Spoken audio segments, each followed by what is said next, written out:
Bonjour, c'est Ursule encore. On est le 2 août 2021.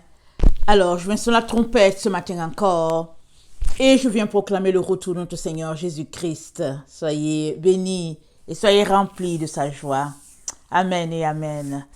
Alors, aujourd'hui, je viens parler de il est temps de lier l'esprit de peur. Amen. Alors, c'est quoi la peur? La peur, nous dit Wikipédia, c'est la crainte, c'est la frayeur, c'est un affolement, c'est une angoisse, c'est la poltronnerie, c'est l'intimidation, c'est la timidité. Et il y a beaucoup d'autres synonymes que je n'ai pas notés. Amen. J'ai pris quelques-uns, c'est tout. Alors, voilà ce qu'est la peur. Et la peur, elle est tellement intimidante souvent qu'elle peut nous empêcher d'aller de l'avant. Et l'ennemi, c'est ça. Amen. Il utilise beaucoup les tactiques de peur, d'intimidation pour empêcher quelqu'un d'aller de l'avant. Il y a des gens qui ont posé des actions qu'ils regrettent aujourd'hui juste par la peur. Amen. Alors avec la peur, on peut t'amener à faire ce que tu n'avais pas l'intention de faire du tout. Alors la peur, c'est jouer sur ta conscience de manière à te dire qu'il y a un danger à quelque part alors qu'il n'en est rien. Amen. Alors, le courageux va dire, ok, ça n'a qu'à venir. S'il y a un danger, ça n'a qu'à venir. On va voir.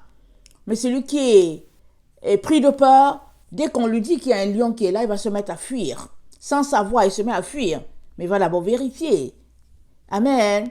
Et quand on veut souvent te posséder ou bien t'écraser ou bien te voler quelque chose, on te raconte une belle histoire de peur, d'intimidation et même souvent on te raconte une histoire te concernant. On te raconte combien tu es folle, tu es fou et puis te faisant croire que c'est ce que tu es. Et pendant que cette pratique-là est faite avec travaillant au niveau de ta conscience, amen, pendant que ce travail-là est fait, alors ton ennemi peut aller posséder ce qui t'appartient. Ou bien on va venir te dire que oui, tu es dépressif, il faut prendre des comprimés, et que bon voilà, que tu as besoin de rencontrer un psychologue, un psychiatre. On te raconte des histoires à dormir debout. Alors tu te lèves, tu dis oui, je vais aller rencontrer le psychologue ou le psychiatre. Alors que tu y vas, amen, tu es parfaitement en santé. Tu as peut-être connu des moments de fatigue. Et c'est quand tu sors de chez le psy ou bien du psychiatre que là commence ta folie. Parce que tu sors avec une panoplie de comprimés, une ordonnance, et à ne plus finir, alors tu commences à jouer sur tes nerfs, et petit à petit, tu deviens effectivement fou ou bien folle. Alors, ce sont les techniques utilisées dans le temps, surtout avec les femmes. J'avais suivi un film des années 40, quand ces femmes-là avaient en elles cette lumière-là, leur disant qu'elles étaient capables de faire quelque chose. Alors, dès qu'on voyait cette capacité-là dans une femme, on la prenait, on la mettait en prison et on la traitait avec les médicaments de folie parce qu'on voulait tuer, amen, cette flamme-là en elles qui faisait qu'elles voulaient s'élever. Elles étaient interdites de désirer le même type de boulot que les hommes. Elles étaient interdites de vouloir s'épanouir. Elles étaient faites pour, entre guillemets, pondre. Amen. Alors c'était ça. C'était leur fonction. Alors on ne voulait pas entendre autre chose. Alors toute femme qui disait, oh non, je veux aller à l'école, je veux aller au-delà du primaire, je veux aller au secondaire, à l'université. Et puis toute femme qui essayait de réclamer ses droits, en tout cas, elles se sont battues. Le droit de vote, le droit de ceci, le droit de cela. Et évidemment, je ne suis pas d'accord pour toutes celles qui disent, qui sont allées réclamer aussi les voix pour avorter et tout ça. Je ne suis pas dans tout cela, mais je suis dans le droit, c'est-à-dire que le libre arbitre que Dieu nous a donné, notre volonté, amen, notre volonté est là, d'aller dans une direction, dans l'autre, amen. Tu as le libre arbitre, tu peux faire ce que tu veux, Et puis Paul a dit, tout est permis, mais tout n'édifie pas. Amen. Alors, toutes ces techniques-là, employées par-ci, par-là, pour écraser les autres, comment on appelle ça là, voler le droit de l'autre, et puis le traiter de personnes fous, folles, tout ça, toutes ces techniques-là, c'est fait tout simplement pour dominer, pour t'empêcher d'être qui tu es. Parce que la personne qui tu es, amen, elle est à l'intérieur de toi, évidemment. Mais le jour que cette personne-là est éclairée de son identité, c'est fini. Il n'y a personne qui peut t'arrêter encore. Parce que nous sommes sur la terre, tous en mission. Il y en a qui connaissent leur mission, amen, et ils font partie, amen, de ceux-là qui refusent de se faire écraser. Il y a d'autres qui ne connaissent pas leur mission, du tout, du tout, du tout. Et ils se cherchent. Et il y a d'autres encore. Un jour, ils ont connu leur mission et quelqu'un est venu leur voler, leur disant qu'ils étaient fous. On les a envoyés dans un centre psychiatrique. Il y a d'autres encore, ils ne savent même pas pourquoi ils sont là. Ils suivent juste la mêlée. Et puis on leur dit à gauche, ils vont à gauche, on dit à droite, ils vont à droite. On dit non, non, non, retourne en arrière. Et puis, bon, voilà. Mais Satan craint toute personne qui connaît son identité. Parce que la personne qui sait le morceau de puzzle qu'elle est ne peut plus jamais être écrasée. Jamais elle ne se laissera écraser.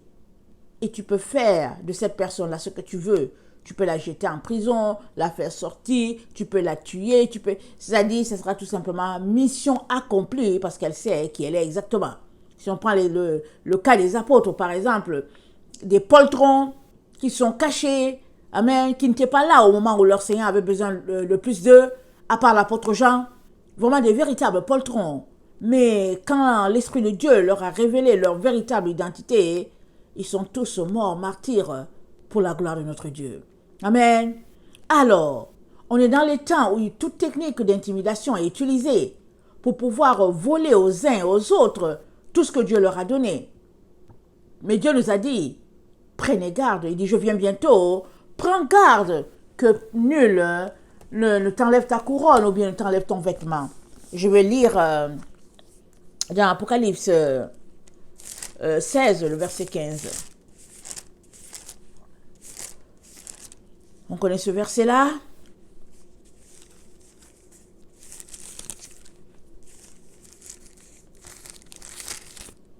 Heureux celui qui veille et qui garde ses vêtements. Attendez, voici je viens comme un voleur. Heureux celui qui veille et qui garde ses vêtements, afin qu'il ne marche pas nu et qu'on ne voit pas sa honte. Amen. Alors, pourquoi une telle personne marcherait-elle nue? C'est que quelqu'un a volé son vêtement. Et on est dans le temps où les vols sont organisés, terribles. Et le psaume 62 relate une situation, amen, de ce genre. Attendez, je vais lire rapidement. Le psaume 62 nous dit: jusqu'à quand vous jetterez-vous sur un homme? Chercherez-vous à l'abattre comme une muraille qui penche, comme une clôture qu'on renverse? Ils conspirent pour le précipiter de son poste élevé. Ils prennent plaisir au mensonge. Ils bénissent de leur bouche et ils maudissent de leur cœur. Jusqu'à quand vont-ils, par exemple, acculer une personne au point de priver cette personne de tout? Mais les gens qui marchent avec Satan, c'est ce qu'ils font. Souvent, ils sont en groupe. Souvent, c'est une seule personne. Mais ils vont toujours finir par se retrouver en groupe pour soumettre une personne, pour l'abattre, pour arracher ce qu'ils veulent arracher, et puis ils vont partir. Mais toi, tu dois tout faire pour garder ton vêtement sur toi. Et si on doit te tuer pour ton vêtement, alors on t'aura tué avant de prendre ton vêtement. Mais tu seras resté digne jusqu'au bout. Et c'est cela qu'on appelle le courage, la détermination. Et le Père est avec toute personne qui est déterminée à demeurer dans la vérité. Toute personne, elle aura du secours. Peut-être que le secours de l'Éternel ne sera pas forcément du type de secours que toi tu aimerais, mais une telle personne aura du secours, elle en aura toujours. Parce que Dieu est toujours avec ceux-là, amen, qui ne fuient pas. Alors, on va regarder Nombre 13, et on connaît bien l'histoire, le verset 1. Je vais lire des bouts, hein, ok? Je vais lire des bouts parce que c'est assez long. Il y a Nombre 13, Nombre 14, c'est l'histoire de Caleb et de Josué. Amen. Et je ne veux pas tout lire. Et on va tirer une leçon, amen, de cette situation-là par rapport par rapport au temps dans lequel nous nous trouvons. Alors, Nombre 13, le verset 1 à 6. Alors, l'Éternel parla à Moïse et dit, envoie des hommes pour explorer le pays de Canaan, que je donne aux enfants d'Israël. Tu enverras un homme de chacune des tribus, de leurs pères, tous, des principaux d'entre eux. Moïse les envoya au désert de Paran, d'après l'ordre de l'Éternel. Tous ces hommes étaient chefs des enfants d'Israël. Voici leurs noms. Amen. Et on continue de citer, on cite les noms, je ne veux pas lire. Verset 17. Alors Moïse les envoya pour explorer le pays de Canaan. Il leur dit, montez ici par le midi, et vous monterez sur la montagne. Vous verrez le pays, ce qu'il est, et le peuple qu'il habite. S'il est fort ou faible, s'il est en petit ou en grand nombre, ce qu'est le pays où il habite, s'il est bon ou mauvais, ce que sont les villes où il habite, si elles sont ouvertes ou fortifiées, ce qu'est le terrain, s'il est gras ou maigre, s'il y a des arbres ou s'il y en a point, ayez bon courage, et prenez des fruits du pays. C'était le temps des premiers raisins. Ils montèrent et ils explorèrent le pays depuis le désert de Tsin jusqu'à Rehob, sur le chemin de Hamath. Amen. Le verset 26. À leur arrivée, c'est-à-dire qu'ils sont partis faire l'exploration, ils sont revenus. Ok? À leur arrivée, ou bien disons à leur retour, ils se rendirent auprès de Moïse et de Aaron et de toute l'assemblée des enfants d'Israël à Kadès, dans le désert de Paran. Ils leur firent un rapport ainsi qu'à toute l'assemblée, ils leur montrèrent les fruits du pays. Voici ce qu'ils racontèrent à Moïse. Nous sommes allés dans le pays où tu nous as envoyés. Point. À la vérité, c'est un pays où coule le lait et le miel, et en voici les fruits. Mais le peuple qui habite ce pays est puissant. Les villes sont fortifiées, très grandes. Nous y avons vu des enfants d'Anak. Les Anak, les Anaki et tout ça, là, c'était les Néphilim. C'était les héros d'autrefois, les géants, les gens de 6-7 mètres. Union entre les anges, amen, qui ont quitté leur position, et les humains et les filles des hommes sur la terre. Rappelons-nous, raison pour laquelle Dieu avait détruit la terre, amen. Alors, il y avait les Anak là. Alors on peut se demander, on peut se dire, mais Noé a été sauvé, lui, sa femme et puis ses bruits. Comment se fait-il qu'encore que les Anak sont revenus? On peut se poser cette question-là. On peut se dire, comment se fait-il qu'ils sont encore revenus? Amen. On peut poser la question là en se disant ça. Mais sujet assez long, assez compliqué, et puis sujet qui demande révélation et tout, donc on va tout simplement passer là-dessus. Alors, il y avait des Anak, il y avait des géants. Amen. Et les Amalécites habitent la contrée du Midi. Les Étiens, les Jébusiens et les Amoréens habitent la montagne. Et les Cananéens habitent près de la mer et le long du Jourdain. Caleb fit taire le peuple qui murmurait contre Moïse. Il dit, montons, emparons-nous du pays, nous y serons vainqueurs. Amen, ça c'est Caleb qui l'a dit. Mais les hommes qui étaient allés avec lui dirent, nous ne pouvons pas monter contre ce peuple, car il est fort, il est plus fort que nous.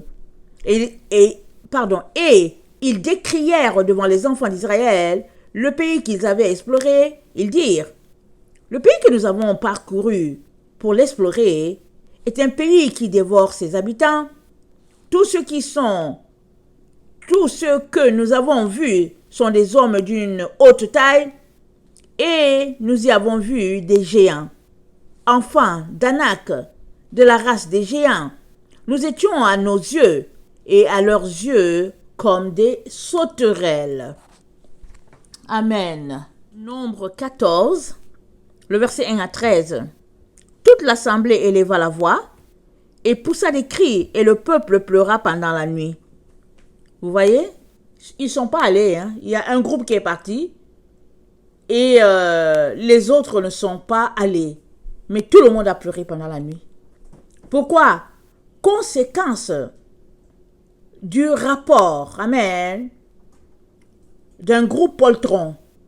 Alors les poltrons sont venus leur dire, oh voilà, on a rencontré les Anak et tout. Mais oui, il y a les Anak. Mais c'était quoi la conclusion? Caleb a dit, attendez, je vais regarder ce que Caleb a dit. Caleb a dit, attendez, il faut que je trouve exactement sa partie.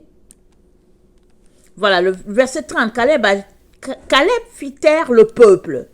Donc Caleb a dit aux gens, écoutez, taisez-vous. Et il murmurait contre Moïse. Il a dit, montons, emparons-nous du pays, nous y serons vainqueurs. C'est pas compliqué, il parle pas beaucoup Caleb. Il dit, c'est pas compliqué, il dit, allons-y, on va les terrasser.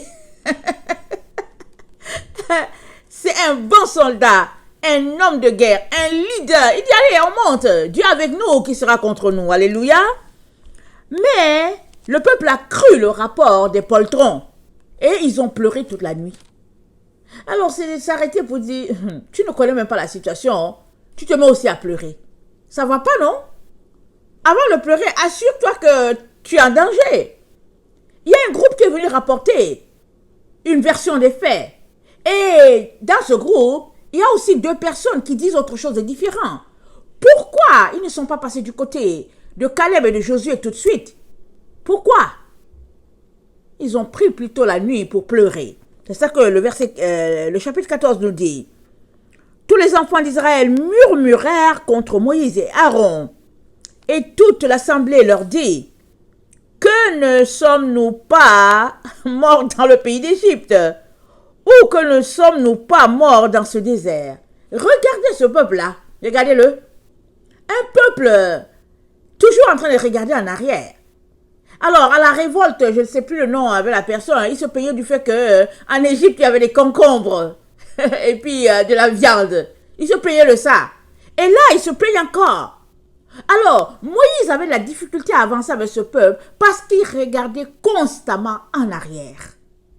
Au lieu de regarder en avant, ils étaient constamment en train de regretter leur vie passée. Alors qu'ils étaient les serviteurs de Pharaon. Ils étaient des esclaves. Il n'y avait aucune possibilité qu'ils se libèrent. Ils étaient esclaves, leurs enfants esclaves, les petits-enfants esclaves, les arrière-petits-enfants esclaves. Voilà la descendance d'Abraham. Voilà ses rejetons. Et Dieu a dit, par une prophétie, que quand le péché du peuple de Canaan sera à son comble, alors je viendrai, je vous libérerai de l'Égypte.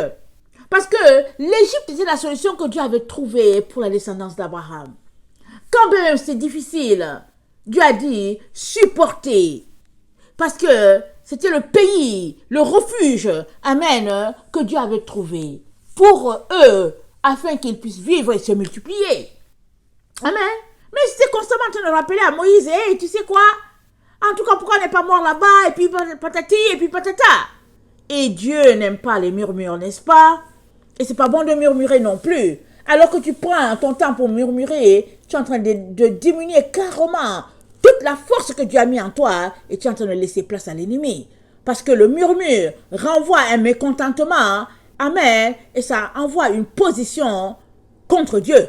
C'est ça que le murmure est. Alors, verset 3, pourquoi l'Éternel nous fait-il aller dans ce pays où nous tomberons par l'épée, où nos femmes et nos petits-enfants deviendraient une proie? Ne vaut-il pas mieux pour nous retourner en Égypte? Regardez un peuple Dieu a ouvert la mer. Ils sont passés à sec. Quand l'armée de Pharaon est venue, elle a été engloutie. Dieu a fait des prodiges en Égypte, 10 plaies devant eux. Ils ont vu la délivrance extraordinaire de l'Éternel. Moïse a passé son temps à dire, laisse aller mon peuple, dit l'Éternel. Laisse aller mon peuple, dit l'Éternel. Pharaon dit, mais qui est Dieu? Pour que je lui obéisse. Et à la 10e plaie, Pharaon m'a dit, pardon, partez, allez, débarrassez le plancher, partez. Pharaon avait vu la puissance de Dieu. Et Dieu avait laissé vraiment les plaies s'accumuler parce que Dieu voulait que Pharaon voie que Israël avait un Dieu. Et il voulait que Pharaon sache qui est le Dieu d'Israël. Et il voulait aussi surtout que Pharaon donne son cœur à Dieu parce que Dieu est un Dieu compatissant. Amen. Quand Dieu fait un miracle, amen, il veut aussi sauver ton ennemi. Amen. Il veut que le cœur de ton ennemi se convertisse et qu'il dise oui, assurément, c'est l'Éternel Dieu qui est Dieu. Alléluia. Alors, Dieu a démontré vraiment sa main puissante pour la délivrance d'Israël. Et Israël encore en train de se plaindre, ils sont en train de dire à Moïse, pourquoi ne sommes-nous pas morts en Égypte? Pourquoi ne nous as-tu pas laissés là-bas? Ils sont en train de balayer d'un trait tous les exploits de l'Éternel. Dieu est patient, n'est-ce pas? Amen. Alors, on raconte ici l'histoire d'Israël, mais nous sommes pareils. Nous sommes pareils, excusez que je vous le dise. On est toujours en train de se plaindre de quelque chose. On est toujours en train d'aller en confrontation contre Dieu. Et après, on accuse Dieu. Quand finalement on tombe dans le piège, on accuse Dieu. Donc, alors,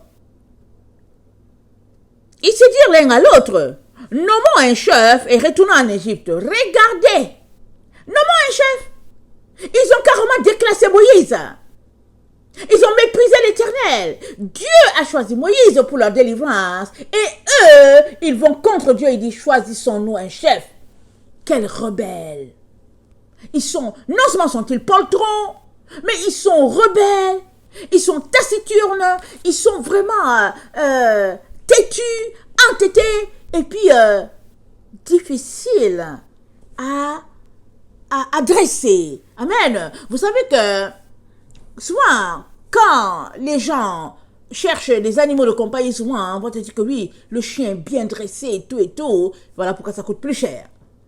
Et puis, souvent, les gens vont acheter le chien, ils vont dire non, je l'ai retourné, c'était compliqué, je n'arrivais pas à le dresser. Amen. Alors, Dieu voulait modeler Israël. Amen. Dieu voulait lui montrer quel Dieu il est. Il a été compatissant, il a été tolérant. Il était là toujours en train de les diriger comme un père conduit ses enfants. Mais Israël, toujours en train de se plaindre de quelque chose qui n'allait pas. C'est ça la vie des gens qui murmurent. C'est ça la vie des gens qui se plaignent tout le temps.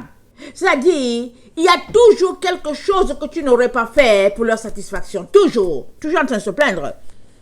Alors, Moïse et Aaron tombèrent sur leur visage en présence de toute l'assemblée et réunit les enfants d'Israël. Et parmi ceux qui avaient exploré le pays, Josué, fils de Nun, et Caleb, fils de Jephné, déchirèrent leurs vêtements et parlèrent ainsi à toute l'assemblée des enfants d'Israël. Le pays que nous avons parcouru pour l'explorer est un pays très bon, excellent. Si l'Éternel nous est favorable, il nous mènera dans ce pays et nous le donnera. C'est un pays où coule le lait et le miel. Seulement, alléluia, ne soyez point rebelles contre l'Éternel et ne craignez point les gens de ce pays, car ils nous serviront de pâture. Oh, merci Seigneur. Ils n'ont plus d'ombrage pour les couvrir. Alléluia. L'Éternel est avec nous. Ne les craignez point. Et la parole de Dieu dit, si Dieu est pour nous, alléluia, qui sera contre nous? L'Éternel était avec Israël. Et Josué leur dit, ce peuple-là, ils n'ont plus d'ombrage. Ça veut dire qu'ils n'ont plus de protection. Alors, quand on lit le psaume 91, ça nous dit ceci, celui qui demeure sous l'abri du Très-Haut repose à l'ombre du Tout-Puissant. Et Josué dit, ils n'ont plus d'ombre, ils n'ont plus de protection. Le verset 4 dit, Il te couvrira de ses plumes et tu trouveras un refuge sous ses ailes. Ils n'avaient plus de refuge dans l'Éternel. C'est-à-dire, Dieu les avait livrés déjà à Israël. Mais le manque de foi d'Israël, alors son cœur rebelle, son cœur toujours en train de se plaindre, amen, a fait que il n'arrivait pas à voir ce que Caleb et Josué voyaient. Très souvent, un cœur qui n'est pas reconnaissant, amen, c'est un cœur qui passe à côté des bénédictions de Dieu. C'est comme ça qu'ils sont passés à côté de cette bénédiction-là extraordinaire. C'est comme ça qu'ils sont passés à côté, méprisant Dieu, méprisant Moïse, méprisant Aaron. Ils sont passés tout simplement à côté. Juste en train de se murmurer. Un peuple qui aime la facilité. Un peuple qui aurait préféré demeurer esclave. Alors que Dieu les voulait libres. Afin qu'ils puissent les conduire comme le bon berger conduit ses brebis. Alors,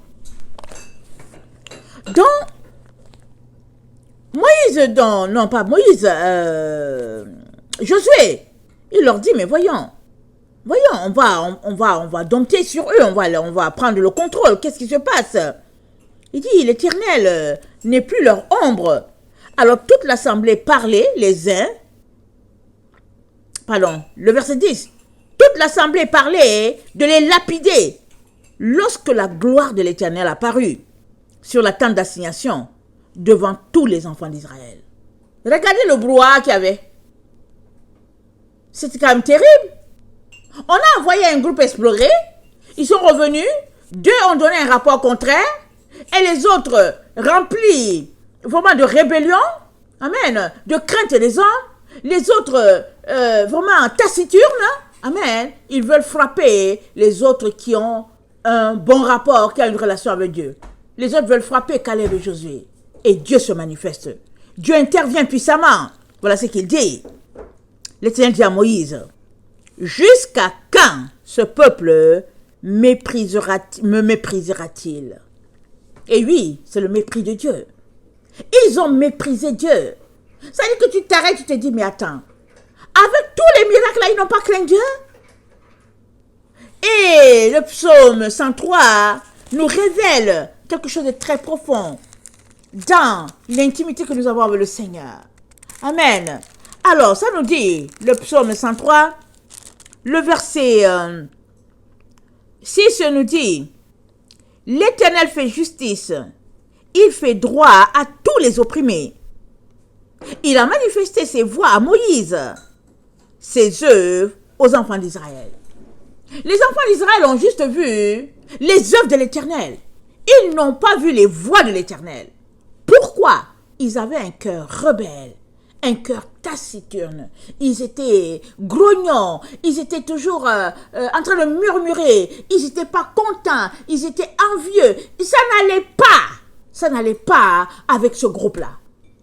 Alors, quand on regarde le psaume 103, le verset 6 à 7, Moïse connaissait les voies de Dieu parce qu'il craignait Dieu. Comment comprendre que, avec tous les miracles que Dieu a déployés pour libérer son peuple, il n'avait pas de crainte de lui? Comment le comprendre? Eh bien, c'est pas parce que tu auras vu les miracles devant toi, ou bien que tu en auras fait, que tu te retrouveras dans le royaume de Dieu. Parce que c'est la crainte de l'Éternel, ta relation avec Dieu, qui fera que tu seras dans sa présence. La Bible dit, certains viendront et diront, Seigneur, Seigneur, n'avons-nous pas prophétisé en ton nom? N'avons-nous pas fait des miracles en ton nom? N'avons-nous pas guéri en ton nom? Jésus va dire, retirez-vous, vous qui commettez l'iniquité. Alors, Israël était-il en train de commettre l'iniquité, le péché? Eh oui, bien sûr. Ils n'ont même pas osé élever ce Dieu-là. Après tout le chemin par lequel ils sont passés, après le fait que la terre se soit ouverte et qu'elle a englouti un groupe, ils ont bien vu le jugement de l'Éternel. Niet. Ils étaient tenaces dans leur rébellion. Alors Dieu intervient. Et Dieu dit, il dit à Moïse, le verset 12, je le frapperai par la peste et je le détruirai, mais je ferai de toi une nation plus grande et plus puissante que lui. Moïse dit à l'Éternel, les Égyptiens la prendront, eux du milieu desquels tu as fait monter ce peuple par ta puissance. Et ils diront aux habitants de ce pays, ils savaient que toi, l'Éternel, tu es au milieu de ce peuple, que tu apparais visiblement, toi, l'Éternel, que ta nuée se tient sur lui, que tu marches devant lui le jour dans une colonne de nuée, et la nuit dans une colonne de feu. Si tu fais mourir ce peuple comme un seul homme, les nations qui ont entendu parler de toi diront, l'Éternel n'avait pas le pouvoir de mener ce peuple dans ce pays qu'il avait juré de lui donner. C'est pour cela qu'il l'a égorgé dans le désert. Moïse vient plaider, amen, pour dire à Dieu, ne fais pas. Et à cause de ton honneur, Dieu, ne fais pas. Pas à cause de l'obéissance de ce peuple-là. Non. À cause de ton honneur en tant que Dieu. À cause du fait que toutes les nations alentour ont entendu parler du Dieu d'Israël. À cause de ce nom-là. Père, ne les tue pas. Et tout est parti d'une histoire de peur. Juste une histoire de peur. Ils sont allés explorer le pays. Ils ont vu des Anakites. Et ils ont conclu qu'ils allaient mourir là-bas. Mais il y avait 12 espions, chefs de chaque tribu. 2 ont donné des rapports contraires. Mais qu'est-ce qui fait que les 10 autres ne se sont pas pliés pour dire, allons-y, essayons voir si Caleb et Josué ne seraient pas en train de nous encourager ici. Mais non, ils étaient rebelles. Ils ont tenu leur bout et ils voulaient détrôner Moïse. Ils ont dit, choisissons-nous un chef. Celui-là que Dieu nous a donné, merci, bonsoir. On veut un autre qui est aussi rempli de rébellion comme nous. Il va nous mener où on veut, il va faire ce qu'on veut. C'est comme ça que quand ils avaient tenu Aaron de leur faire un veau, Aaron ne pouvait rien, Aaron serait lapidé. Et leur chef était là, amen, j'oublie son nom. Et puis Aaron leur a fait un veau d'or. Alors le peuple s'est perverti devant le veau d'or. Jusqu'à ce que Dieu apporte son jugement et les engloutisse. Alors,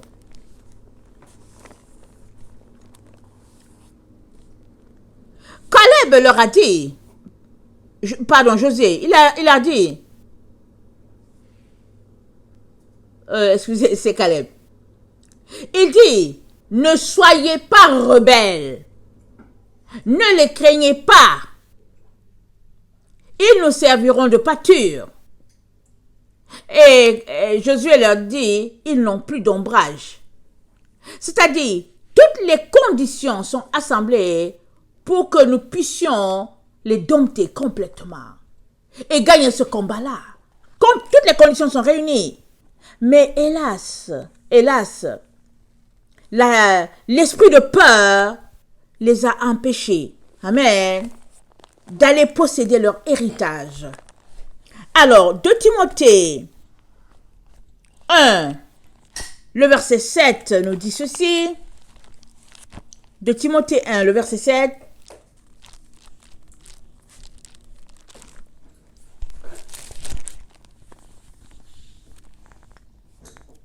Car ce n'est pas un esprit de timidité que Dieu nous a donné, mais un esprit de force, d'amour et de sagesse. Amen. La timidité fait référence à la peur. Ça fait partie du groupe de l'intimidation. Amen. Et Paul nous dit, cet esprit-là n'est pas en toi et en moi. L'esprit qui est en nous, l'esprit de Dieu, c'est un esprit qui nous donne le zèle, la fougue, l'ardeur, le courage, la détermination, la joie. Amen. Et cette confiance-là que nous allons gagner notre combat au nom puissant de Jésus. Alléluia. Si l'esprit de Dieu est en toi, tu ne peux pas avoir peur. Parce que celui-là qui est en toi, là, il est plus fort que celui-là qui est dehors. Et celui-là qui est en toi, c'est lui qui agit, qui te donne la ferveur d'aller de l'avant. Parce que l'éternel Dieu lui-même marche devant toi. Amen. Alléluia. Romains 8, le verset 15 nous dit ceci. Romains 8, le verset 15.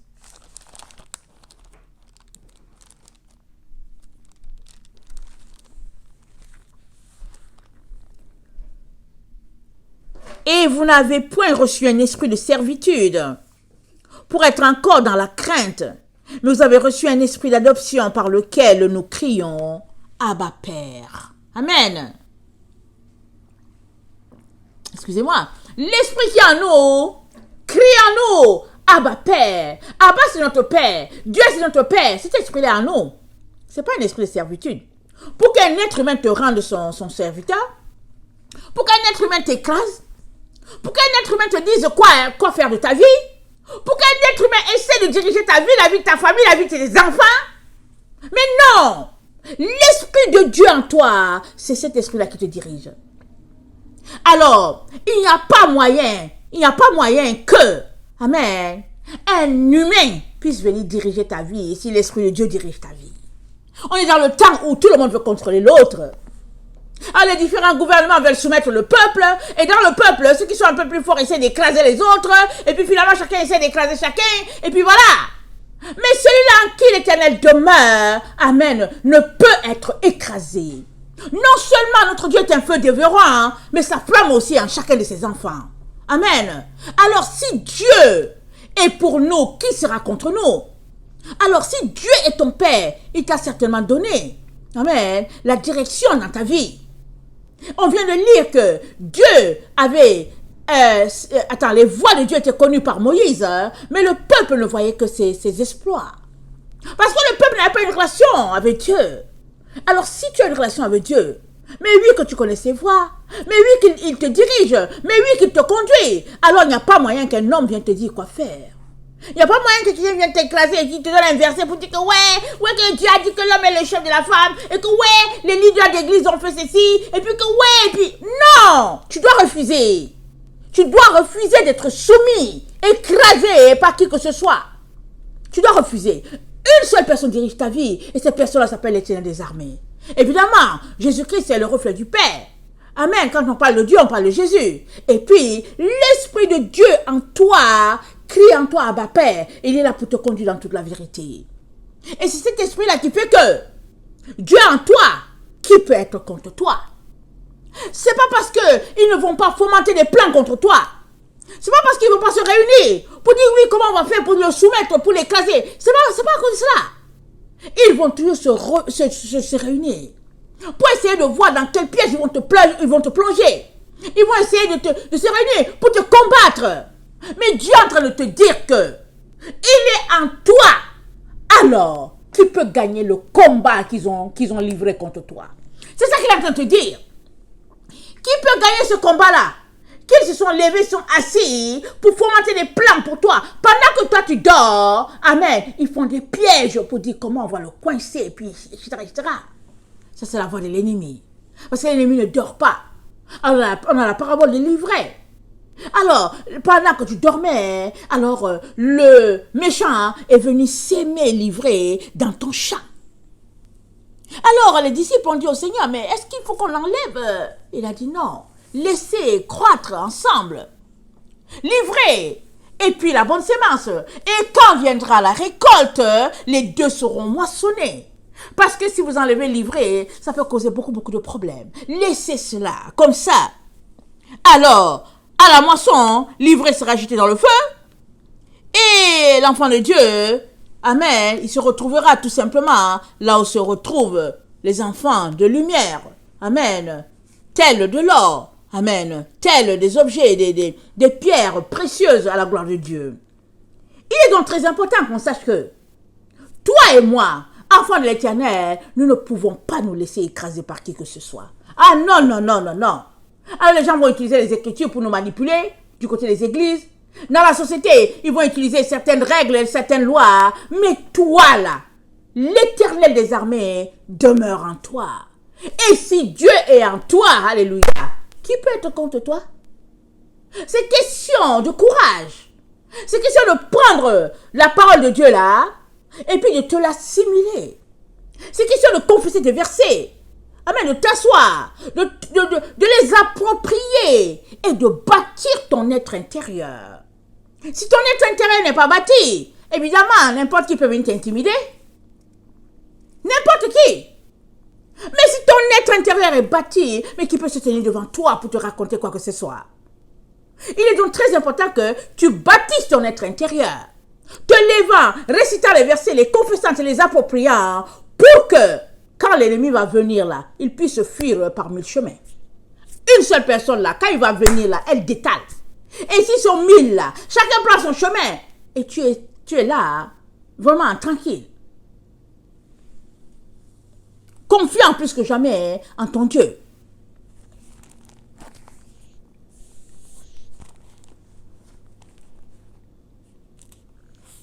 Romains 5, le verset 5 nous dit: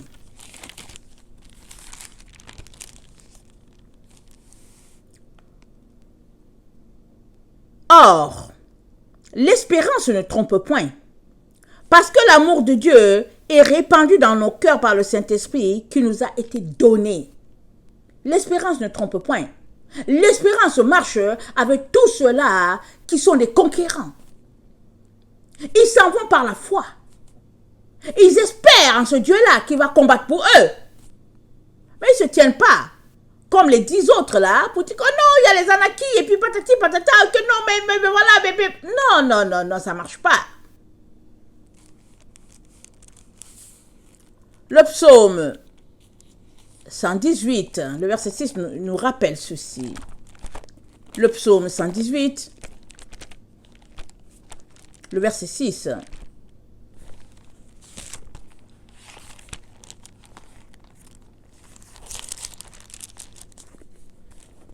L'Éternel est pour moi, je ne crains rien. Que peuvent me faire les hommes? Quelle vérité! L'Éternel est pour toi.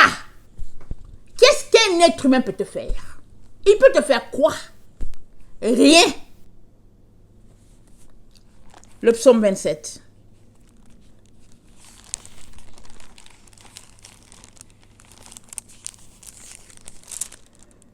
L'Éternel est ma lumière et mon salut. De qui aurais-je crainte? Bonne question. L'Éternel est le soutien de ma vie. De qui aurais-je peur? Seconde bonne question. De qui as-tu peur? Dieu, il est ta lumière. Il est ton salut. Il est le soutien de ta vie. Alors, c'est pas suffisant? Tu peux laisser les oiseaux voler sur ta tête. Et tu peux les empêcher. Ils peuvent voler. Mais ah non, quand ils vont décider de venir faire un nid sur ta tête là, c'est là que tu vas te lever avec ton épée là et que tu les chasses au nom puissant de Jésus. Parce qu'on est dans un monde où les gens veulent toujours soumettre les autres. Et ils cherchent toutes sortes d'histoires, d'explications pour justifier quoi que ce soit. Mais Dieu est pour toi. Alléluia. Assimile cette parole-là. Dieu est pour toi et qui peut être contre toi. Qui peut se tenir devant toi quand Dieu est pour toi. Quand le feu dévorant est en toi. Il étoufflamme en toi. Alors, si tes ennemis ne le savent pas, ils vont finir par le voir ce jour-là. Juste que tu vas prononcer juste une parole. Juste la parole que tu vas prononcer va faire qu'ils vont disparaître. Ils vont s'en aller, ils vont fuir, ils vont aller se cacher. C'est tout. Ici, amen, c'est la guerre des paroles. C'est la guerre des esprits. C'est pourquoi il est très important qu'en tant qu'enfant de Dieu, tu ne dises pas des paroles déplacées. C'est très important que tu ne parles pas beaucoup. C'est-à-dire que tu les laisses. Mais quand Dieu te donne la parole, là, quand tu vas déclarer quelque chose, ça va s'exécuter tout de suite. Parce que quand Dieu se lève, alléluia, ses ennemis sont en déroute, dit la parole de Dieu.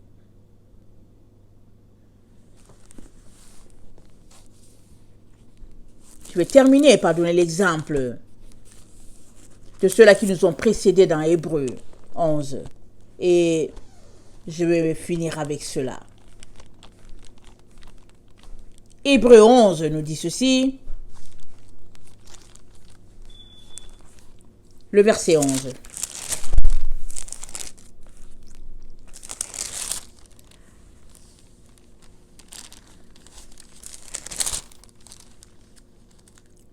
C'est par la foi que Sarah elle-même, malgré son âge avancé, fut rendue capable d'avoir une postérité, parce qu'elle crut à la fidélité de celui qui avait fait la promesse. C'est pourquoi d'un seul homme, déjà usé de corps, naquit une postérité nombreuse comme les étoiles du ciel, comme le sable qui est sur le bord de la mer et qu'on ne peut compter. C'est par la foi qu'ils sont tous morts, sans avoir obtenu les choses promises. Mais ils les ont vus et salués de loin, reconnaissant qu'ils étaient étrangers et voyageurs sur la terre. Ceux qui parlent ainsi montrent qu'ils cherchent une patrie. S'ils avaient eu en vue celle d'où ils étaient sortis, ils auraient eu le temps d'y retourner. Mais maintenant, ils en désirent une meilleure, c'est-à-dire une céleste. C'est pourquoi Dieu n'a pas honte d'être appelé leur Dieu, car il leur a préparé une cité. Amen. Les enfants d'Israël, là, qui voulaient toujours retourner en Égypte, là, amen, c'est parce qu'ils n'avaient pas en vue une cité céleste. Alors leurs yeux étaient toujours en arrière d'eux. Ils voulaient toujours retourner. La femme de l'autre, là, ses yeux étaient en arrière, c'est pourquoi elle est devenue du sel. Dieu dit, allez-y, elle regardait toujours en arrière. Quand Dieu te dit, lève-toi, va-t'en, hein, allez, ramasse tes pieds, va-t'en. Quand Dieu te dit, secoue la poussière, secoue. N'essaye pas de dire que, ouais, mais comme si, et puis bon, voilà ce qui s'est passé. Alors Israël était toujours en train de regarder en arrière. Oh, en Égypte, il y avait le concombre. Oh, en Égypte, pourquoi on n'est pas mort au désert? Pourquoi? Pourtant, ils ont traversé toutes les épreuves. Ils étaient à l'entrée de la terre promise. Ils ont commencé à réclamer l'Égypte. Imaginez, on est à l'entrée. Oui, si tu ne le sais pas, on est à l'entrée de la terre promise. La cité céleste, on est à l'entrée de la cité céleste. C'est là qu'il y a plusieurs enfants de Dieu qui ont décidé de retourner en Égypte. Ils sont retournés sur les s'asseoir. Et ils sont assis en Égypte, ils disent, oh Seigneur notre Dieu, alléluia, amen. Oh Seigneur, mais ils sont en Égypte. Tu es en Égypte. Tu vas aller à la cité céleste comment? Est-ce que je te pose les bonnes questions? Tu es arrivé à l'entrée. Au lieu de tenir ferme, toi-même tu as ramassé des deux pieds, tu es allé dans la direction que Dieu ne voulait pas, et puis maintenant tu viens, tu dis, ouais, Dieu arrive me chercher, il va te prendre comment? Tu es assis en Égypte avec les Égyptiens, tu manges la nourriture, tu as leur ADN, tu as tout qui est transformé comme eux, Dieu va te prendre comment? Réfléchis.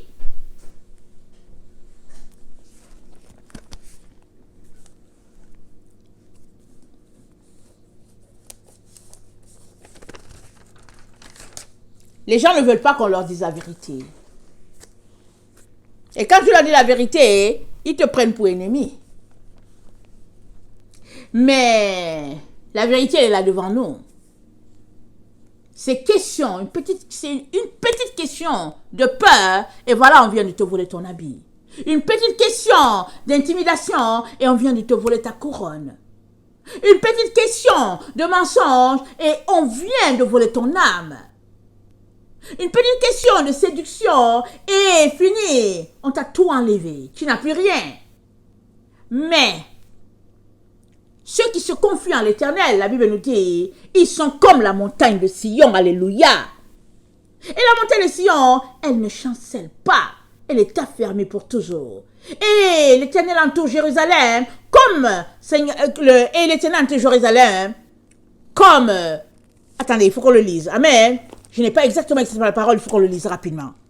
Le psaume 125, si j'ai bonne mémoire. Alors, ceux qui se confient en l'Éternel sont comme la montagne de Sion. Elle ne chancelle point. Elle est affermie pour toujours. Des montagnes entourent Jérusalem.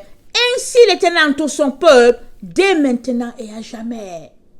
Dès maintenant et à jamais, Dieu entoure son peuple.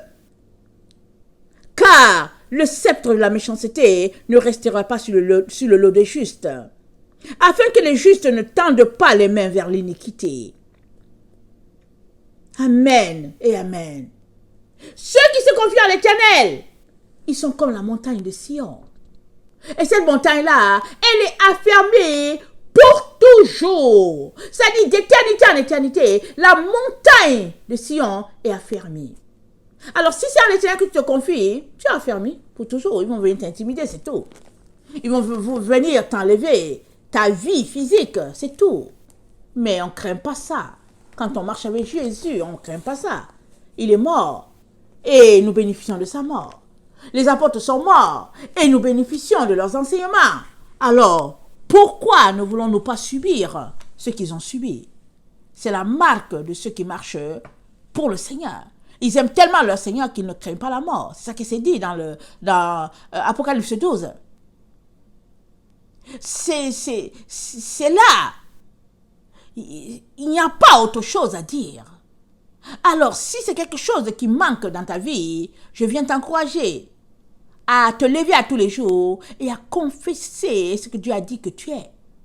Prends des psaumes, confesse-les, approprie-toi qui tu es en Dieu. Il n'y a personne qui se tiendra devant toi pour te raconter quoi que ce soit. Que le Seigneur bénisse sa parole. Je vous aime beaucoup. Et Dieu davantage.